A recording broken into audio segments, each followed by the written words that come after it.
عجب دنیای بوفا هم نمکنه چی با ارزوهای نکروزه کشت خیانت کردم و توی با خود تیره بینیم و بد مکتبی 20 سنه ده بچه حیات من اولکی یارش مونده شایده ده لایق جان غریب شیده برای گرفتن مهرانه چی دانه قدری عاشقه گشته بیرون خونه وقتی سر شدنی در سوا خورده قطعی دیگه کس رست که نبدی عاشقم چی موندیم بینی خارخ از قهرمانی 17 ساله معظمتی در کارش داد کن خدمت میرم میام روی میکنم خواستگار عشق 4 سالی نعمت امام شیطوقت که شاید که یادی مکنی یا مکتوب یا یگان خط که سوده از جمع ماهینه میشه برابری کنده روزی نسته ولیدنش رفت گپی پدر مادر در روزی برگشتن ای سفریاری ما همون روز توی داشت درد روی دل اوشید زخم روی دلم کشت اکبر جان فراغت جدا هناخی برای چی بازه بیرن نگاه میکنن عشقی هازی پول از نچید معنای 3 حرفمی ای پسی سرکن روزی قینه رمضان یک بار بخشیدش با خیانت کرد شاهینه دوره های مکتبی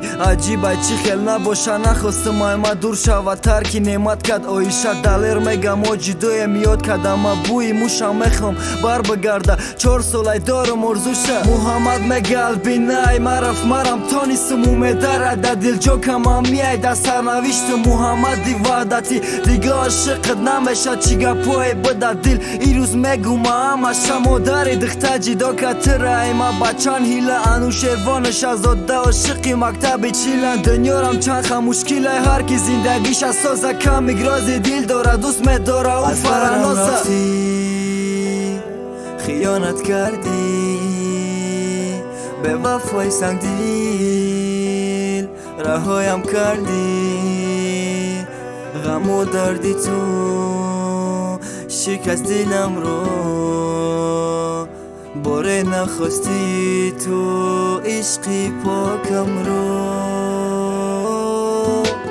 بابا جان حرفی میگفته در دلش میمانه با جا عاشقی دخترشی در مینویسانه در جا ستاره تای دست دادی نظر نکت محتاب با یه جا شیدن میخواهن حبیب الله و سودابه امر دین و جانانه دوست میدارن یک دیگر مواد زبی هم داره میگم که ایمت نره عاشقی سختن هرده ربانی و صایبه میگه فکری مرا کنیده دیگه کس نت دیلتا جدای نازیده حیات احرام و مریم تره کس چیزی گفته گوش کردی تو گپی ویم علی محمد نگاره یک جا بدن میخواهن دیگه چی در کار ریسک افسوس در پایانی راهن میگه زندگی را سازم اومیده و نکبخت آرزوی تره دارد در آینده شوین خوشبخت از برم رفتی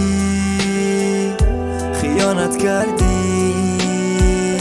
به وفای سنگ دل رهایم کردی غم و دردی تو